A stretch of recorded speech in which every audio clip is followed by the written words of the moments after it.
Welcome to the English with Chloe and Eli podcast. Welcome back, everyone, to the Conversational English Lessons Podcast. Hey, everyone. Welcome back. We're so glad you're joining us for episode 2. We are. Last time we talked about just getting started, and the whole point of this podcast is to make speaking English feel, well, less like a test and more like a chat with friends. Exactly, because that's what it should be. And today, we're diving into something I think everyone, and I mean everyone, has felt before: the fear of speaking.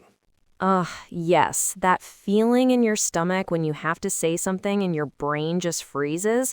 We're gonna unpack that today. I have a story that is still so vivid in my mind.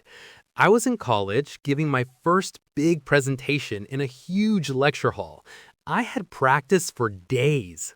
The second I stood up and saw all those faces looking at me, every single word just flew out of my head.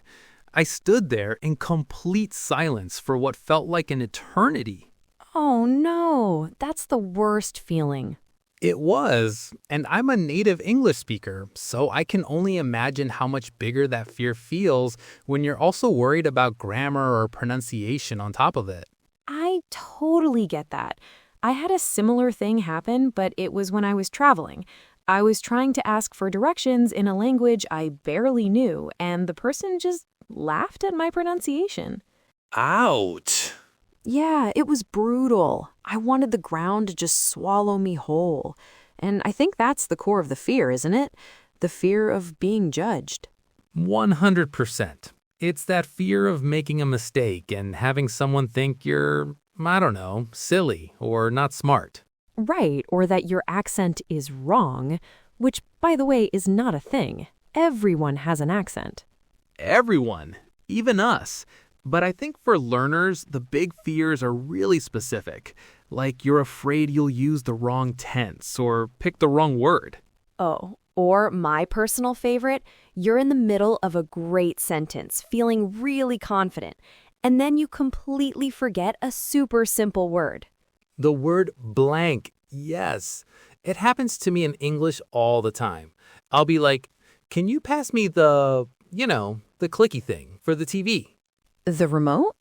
The remote, exactly. It's completely normal. But when you're learning a language, it feels like a huge failure. It feels like proof that you can't do it. But it's not. It's just a brain moment, a human moment. And that's the key, isn't it? Realizing that these aren't learner problems, they're human problems. Native speakers mess up English constantly.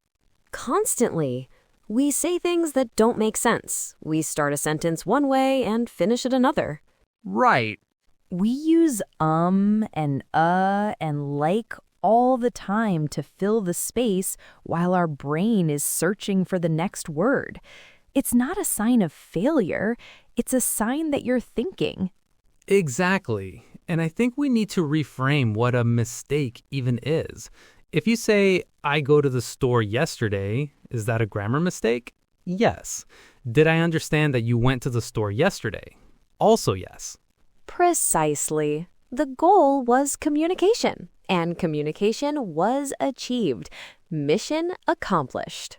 Mission accomplished. We put so much pressure on ourselves to be perfect, but language isn't about perfection. It's about connection. It's like learning to cook. Your first few meals are probably going to be a little burnt or have too much salt. Or, in my case, a lot burnt. But you don't quit cooking forever, right? You learn that maybe you need to turn the heat down next time. Every mistake is just data. It's information for next time. I love that. Collecting data. It sounds so much better than making mistakes. And what about accents? We touched on it, but it's such a huge source of anxiety for people. It really is. People think they need to sound American or British, but why? Your accent tells a story about where you're from.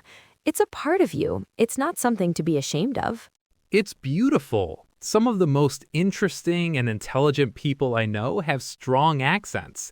It has zero connection to your fluency or your intelligence. Zero. As long as people can generally understand you, that's all that matters. Don't let anyone make you feel like your accent is a barrier. It's part of your voice. Okay, so we've talked a lot about the mindset, about being kinder to ourselves. But what about practical things? Like, what can someone do today, right after listening to this, to start feeling a little more confident? That's a great question. I think one of the biggest game changers, and it sounds a little strange at first, is to start thinking in English. Ooh, tell me more about that. Well, a lot of the time we're thinking in our native language and then trying to translate in our head before we speak. Right, that split-second delay. Exactly. And that's where the freezing and the uhs come from. But if you start practicing just narrating your life in your head in English, even with simple sentences. Like, okay, I am walking to the kitchen. I am going to make coffee. Yes, it feels silly, but you're building those pathways in your brain so that English becomes the default, not the translation. It makes speaking much more fluid when the time comes. That makes so much sense. It's like warming up before you exercise. Totally. Another thing that I think is super important is to slow down. Yes. Why do we feel like we have to speak 1,000 miles an hour? I don't know. I think we hear fast-talking native speakers in movies and think that's the goal, but it's not. Clarity is the goal. Right. Speaking slowly and deliberately is a sign of confidence. It gives you time to think, to find the right word, and it makes it easier for the other person to understand you. It's a win-win. It really is, and it helps with breathing too. When you're nervous, you talk fast, your breathing gets shallow, and then the panic sets in. Slowing down your speech can actually calm your whole body down. That's so true. Okay, what's another one? What have you got? Okay, my favorite one, and this also sounds silly, is to practice talking out loud by yourself. Oh, I do this all the time. Me too. To my dog, in the shower, in the car. Your mouth is a set of muscles. You have to physically practice making the sounds of English for them to feel natural. Mm-hmm.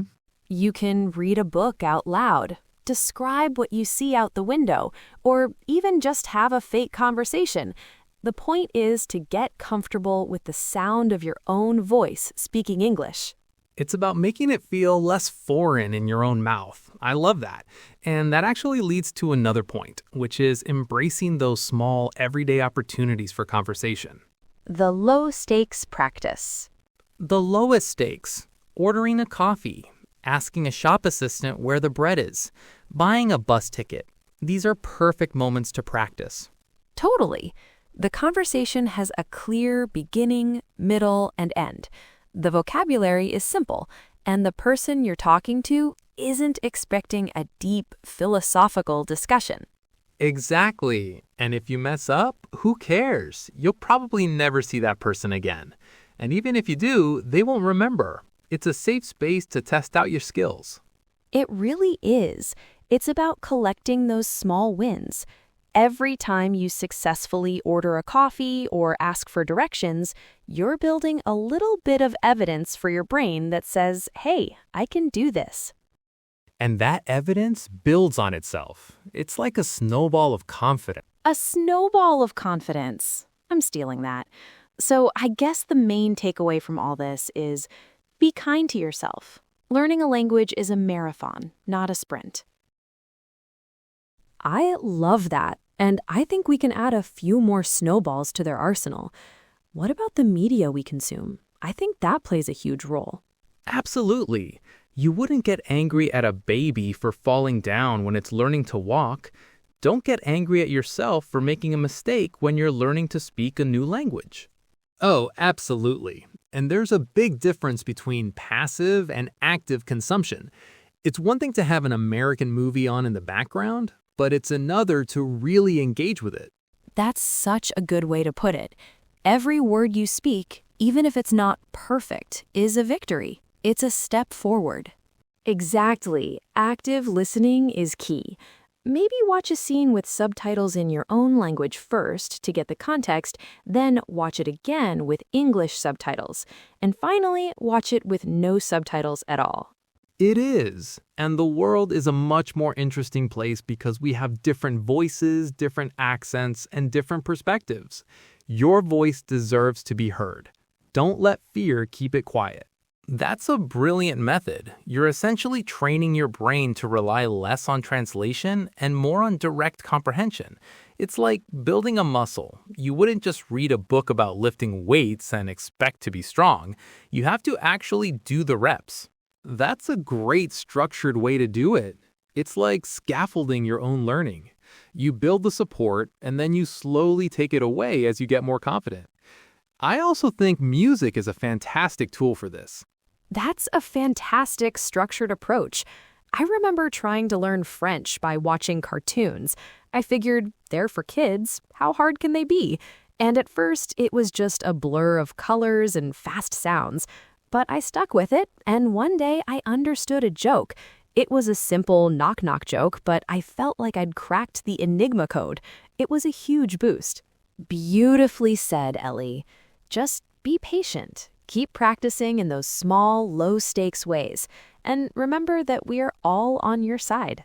We definitely are. You've got this. Well, that's about all the time we have for today. We really hope this chat has helped you feel a little less alone in your fear and a little more inspired to speak. Next time, we're going to be talking about something a little more fun. We're diving into the world of common English slang and idioms.